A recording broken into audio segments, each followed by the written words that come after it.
So, yan guys, meron naman tayo yung jelly cold ray.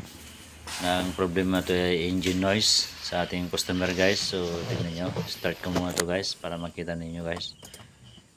Kung saan ba ito nagmumula ng ating engine noise. So, ito yung naging sanip ng problema sa ating jelly cold ray.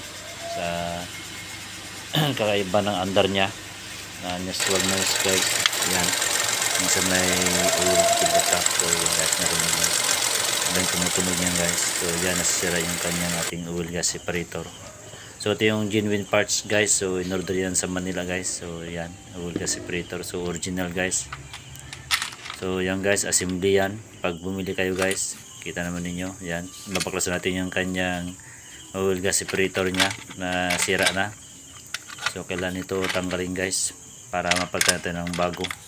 So basic lang po yan guys, DIY. Ayan guys, paano mabunot yan guys? So tanggalin muna yung high pressure pump nya doon sa kon guys. Yan sa tabi nya, sa oil gas separator. So yan guys, kailangan malinis yan guys para hindi tayo magliliki yan guys, para hindi tayo papalpak yung trabaho natin. So kailangan guys malinis. Ayan, so basic lang po yan guys kung paano mag lagay ang ating oil gas separator. So ganun lang po yan guys. So sundan nyo na yung video. So para matuto po kayo yung mga bago dyan guys. Yung mga karaanan guys, kaya-kaya naman guys. Yan yung high pressure pump nyan guys. Start yan. So okay na guys, naikabit na lahat. So naging problema na guys. So yan. So pwede na pandal na yan guys. Ayan.